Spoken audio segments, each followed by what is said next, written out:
You're watching an amazing podcast from an amazing podcast company.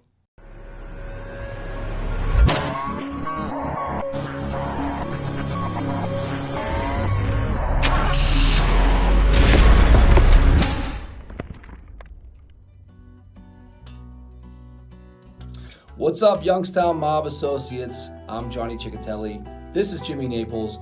Welcome to another edition of Mob Talk. We are here in downtown Youngstown, Ohio, Crime Town, USA, for our first official Mob Talk of 2023. How's it going, Johnny? Good, man. It's been a good New Year so far. How about you? Oh, it's been great.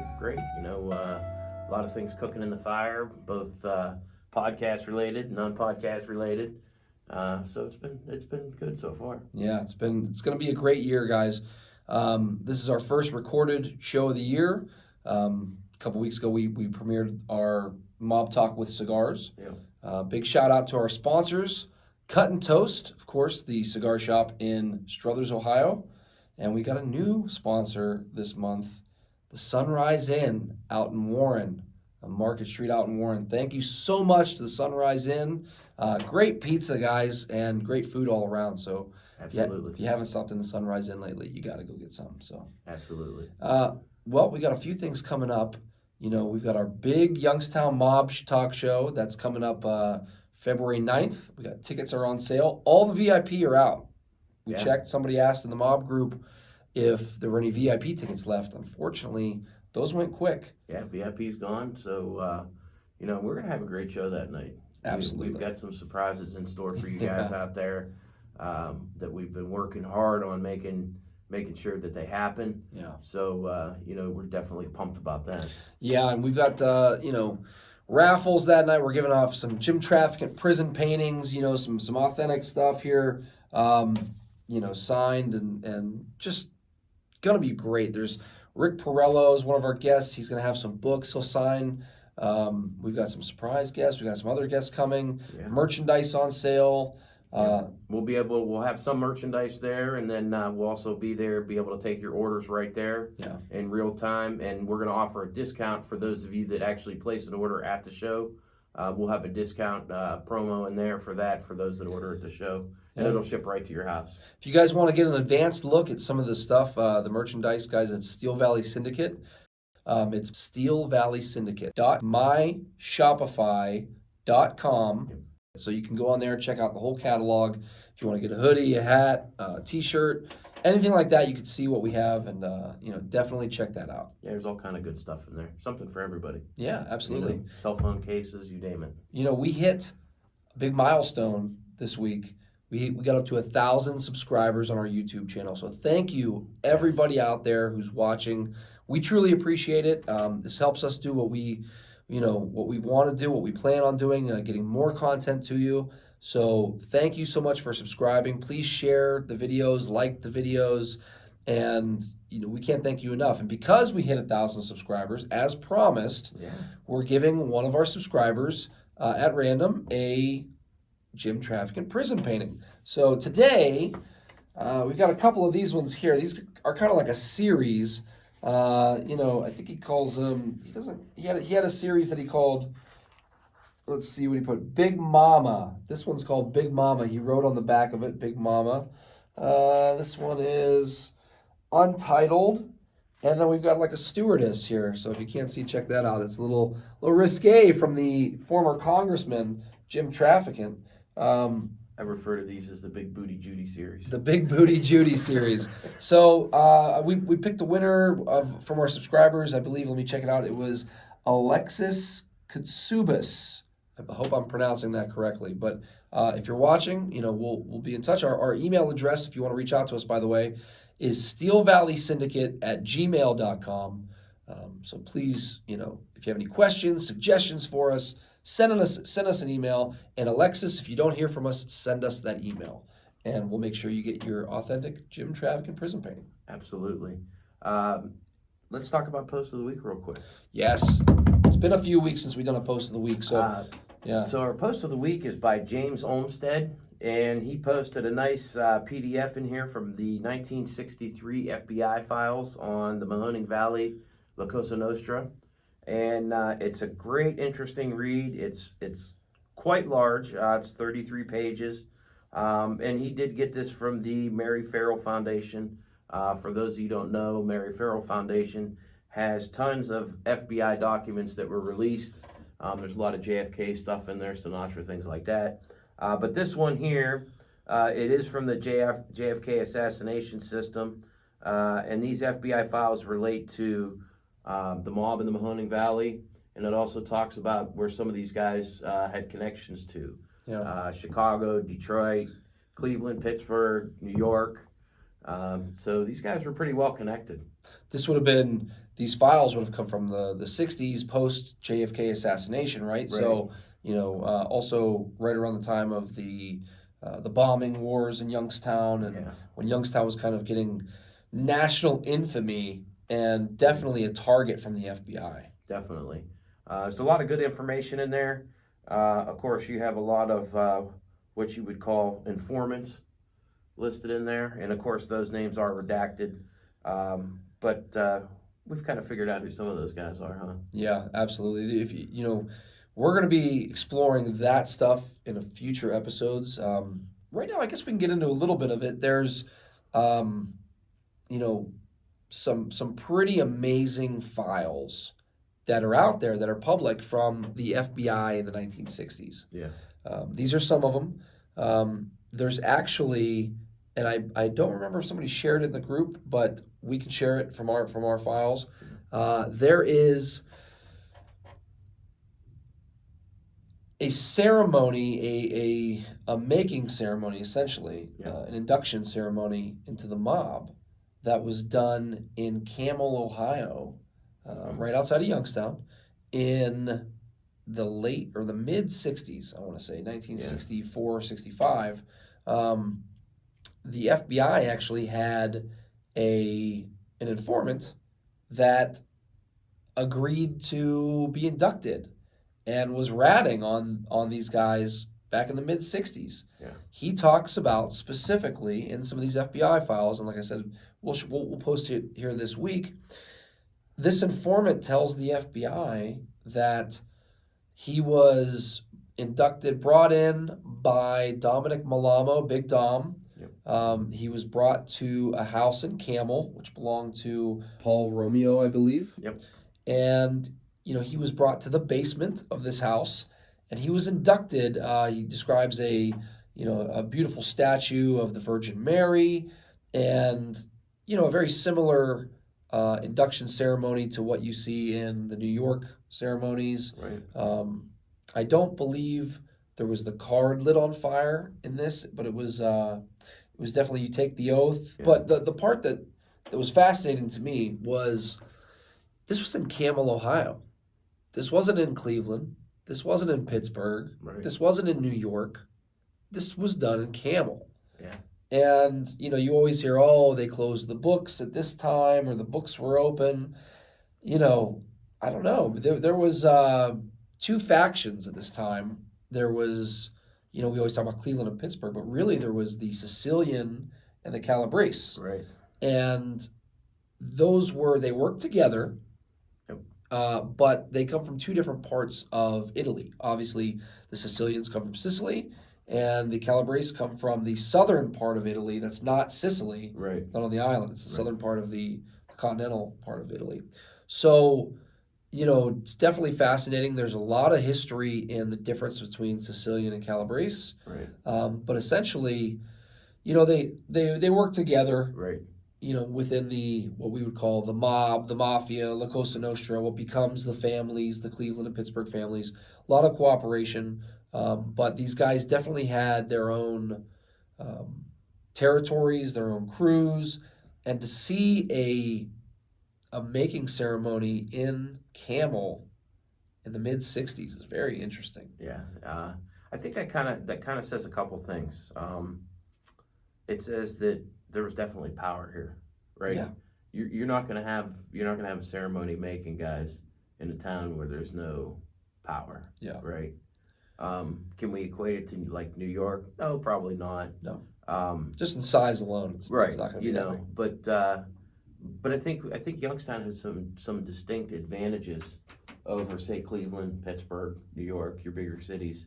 A lot less politicians to pay off, a lot less cops to pay off, right? So although they definitely paid off a lot of cops and politicians. Right. No, I'm not saying that. I'm just saying it's sheer size of like department size and things like that, and who they had watching them here. So I think it was a lot easier to kind of grease some palms. Oh yeah. Than it would be in a larger city. And so I think that's another thing that made this area really attractive to organized crime. Yeah. Of course, on top of that, you had people that were willing to look the other way because, people love their vices. They love to gamble. They love to drink. They love the women. Yeah. So, and those were really the mainstays of how the mob made their money for, most of their existence. Yeah, they got into other stuff, burglaries and things like that. But the majority of their money was gambling, drinking, and prostitution. And in Youngstown specifically, gambling. Yeah. In this area, gambling was king. All these townships, and people have been asking other questions this week in the mob group about, how about the mob in Warren? How about the mob in Girard, right? Right. So all of these townships, Girard and, Liberty or whatever, all these other townships around Youngstown, they were very on board with having gambling and the operations come in. All these mayors of these little townships, not all of them, but definitely Girard and some other ones. Right. They welcomed the organized crime, the gambling operations, the stags, the parties, the bars that would, where they had bar boot. They welcomed those things because they could guarantee that these games would go unharmed at these townships. These mayors of these places would often have been given campaign funds by the gangsters and other perks. Hey, stop at his house, drop him off a couple suits, or hey, next time he goes out to dinner, make sure we take care of the bill, and just little things like that. And back then, it's what made this town run. Yeah, the whole region, because you got to remember, like Girard butts right up to Youngstown, right? Liberty butts right up. It's like the Jungle Inn was right outside city limits, that kind of thing. But these mayors, all the mayors of these little townships had to do to take this money, all they had to agree to was to let the mob appoint the chief of police. Yeah. Here's the money for your campaign. If you have a lot extra, you can keep it. You're going to win the election. Right. All you need to do is let us pick your chief of police. Yep. And this was Youngstown, but also all these other townships. So by appointing the chief of police, that is handpicked by the mob. Absolutely. Then these gambling operations go, unfettered. There's nobody to stop them, and that's how things thrive. Was it you? I think it was you and I that were having a conversation one time, and we were talking about Joey in general. But we had made the comment, at one time or another, every single person that ran in law enforcement, whether it be in a township or the county, at one time got some sort of payoff. Well, there was the mob. we knew that there was the chief of police in Youngstown at one point, the sheriff, right? So Trafficant was sheriff while Stanley Peterson was chief of police. Right. While he had just come from the FBI. Right. So definitely had, the mob had their hands in, and Joey Naples' crew in particular had their guys appointed, or their guys were in charge of all the law enforcement agencies. Well, look at good example of that is Jimmy Two Guns Pareto, right? Look at that. He finds the bug in the ceiling of the Calamar, and he holds it for ransom with the FBI. The FBI shows up to collect, and who comes to arrest the FBI? But the Beaver Township Police. Beaver Township Police. That's right. Where else are you going to hear a story where you get a township police chief come and tells the FBI, "We're going to put you under arrest"?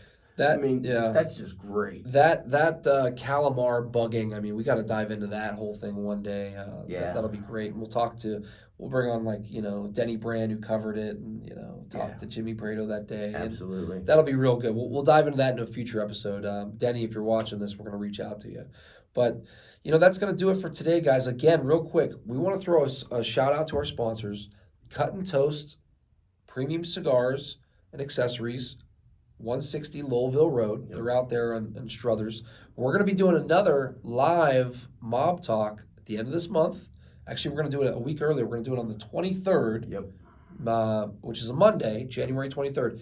If you're in the area, the Youngstown, Mahoning Valley area, come down to Cut and Toast, January 23rd, 7 o'clock.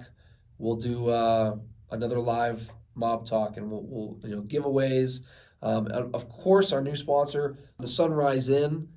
Great food, guys. If you're anywhere near Warren, go stop by the Sunrise Inn. Get yourself some pizza. Get yourself any of their meals are great. They got a great menu, and they're just good people. And the place has history. Yeah, you will see if you go there on the wall. The consigliere to Pittsburgh, the crime family. He used to own the Sunrise Inn, Charlie Murgy. Yeah. He's on the wall still. Absolutely. So, that place has a lot of Youngstown mob history. Of course, we're going to be at the Robbins Theater February 9th doing our live mob talk. Get your tickets now, guys. You don't want to be, getting that last ticket available with the obstructed view if there's whatever, standing room only kind of thing. Get your tickets now. Bring some friends, bring some family. It's going to be a fun night. I can't wait for that night. And, the Robbins Theater, that whole week, they're doing amazing shows. They're doing a mob week where they're playing Goodfellas the night before. We're going to be there for that. I'm doing trivia. We're going to have some mob trivia that night. We'll get more into that in the future. We're going to record a podcast from there. They're going to do Michael Jackson's Who's Bad. Michael Jackson's Who's Bad. You think, is that mob related? Absolutely. Couple things here, guys. Absolutely. Michael Jackson's manager, longtime manager, Frank DeLeo, big local mob presence with Frank DeLeo. He was tied in well with Joey Naples and the crew. Yep. He actually lived in Wellsville, and he actually died here not that long ago. Joey was actually driving his car the night he got killed. Joey was driving Frank DeLeo's car. Frank DeLeo plays Tootie in Goodfellas. Yep. He's the guy with the scar. He's the one that shoots Joe Pesci at the end of the movie. Yeah. Frank DeLeo is a huge star of Goodfellas. There's one more connection most people don't realize about Michael Jackson's Bad and the mob. And it's a loose connection, but the same director, the same filmmaker who brought us Goodfellas and Casino and The Irishman, Martin Scorsese, directed the music video for Bad, Michael Jackson's Bad. Yep. So if you ever check that out, there's like a young Wesley Snipes in there. Yeah. But either way, that's gonna be a great show. And then the following night is the music of Frank Sinatra. So, and we all know we've covered Frank's ties in previous episodes. So it's gonna be a great week, guys. Wise Guys in Warren, the Mob Week, whatever you want to call it. We're gonna have fun. We're gonna be giving away tickets to all these shows. So throughout this month, pay attention to our show, to our channels. We're giving away these tickets, just like we gave away an authentic Jim Traffic prison painting to Alexis Katsubas for one of our 1,000 subscribers on YouTube. So thank you guys again. We really appreciate everything. I can't say it enough. You guys are what keeps us going, what makes us want to do more content. We take suggestions, questions, all that stuff. We try to bring you guys everything we can every week. So if you have any suggestions, you want us to cover a certain thing, email us, steelvalleysyndicate@gmail.com. Check out the merchandise like we talked about. Absolutely. What do you think? Yeah, I just want to thank everybody. Your support over the last year has been fantastic. We really appreciate it. Keep watching what we do. Keep looking for the new stuff. We're always looking for new sponsors. We have the Vegas Player podcast, which is on hiatus right now. We're trying to get back to that. We could use a couple sponsors for that show. So if anybody's interested, reach out to us on the Steel Valley Syndicate at gmail.com email address. We definitely love to keep that show going. We haven't even talked about. We went this whole episode. We haven't even talked about. We haven't even mentioned the Vice Squad pod. Yeah, absolutely. That's our new baby. Yeah. So make sure you check that out. Share it with your friends. It's fantastic. When's episode 2 drop? I'm sure they're dying to know. Yeah, so not this week, but next week, guys. So the show airs bi-weekly, and we got Rick Perello, Vince Guerreri, myself, Jimmy here. We are the Vice Squad. We bring you these new episodes every other week. Can't wait to share more with you. We're gonna go way back. We're doing this last episode. We did the Mahoning Valley Mob 101, right, written by Rick Perello. But we're gonna go back to not just organized crime, but other vice kind of crimes of the era. We're going back to the Torso murders. We're going to cover some of the Midwest crime wave that went through Youngstown, and we're going to work our way up. Also Cleveland and Pittsburgh as well. We've got the Sugar Wars, which is the battle between the Leonardos and the Perellos. We're covering a lot, guys. So we're gonna really kind of work our way through history. It's going to be fantastic. I know, I'm so excited. And yeah, the response has been great. So thank you all so much. It's been nothing but great comments about our first episode for the Vice Squad pod. So please check that out. I'm losing my voice a little bit here, guys. Yeah. I got on the weekends I coach youth wrestling, so I get a lot of yelling and done in those days. So I'm trying to conserve my voice. Definitely. But either way, please like and subscribe. Check out the YouTube channel. We have tons and tons of content on there, not just, the Vegas Player and Youngstown Mob Talk, but of course, like we said, the Vice Squad pod. So check those out. Check out all the shows that we have to offer. We have a nice variety of content on there. And like I said, we appreciate every single one of you out there that tunes in to watch what we do every week. So thank you again from Jimmy and Johnny. We've got, and our amazing sponsors. The Sunrise Inn and Cut and Toast. Thank you, everybody. Thank you, guys. Take care. Ciao. That was an amazing podcast from an amazing podcast company. If you enjoyed the show, please click the like and subscribe buttons and share it with your friends. It goes a long way in helping us produce more amazing content.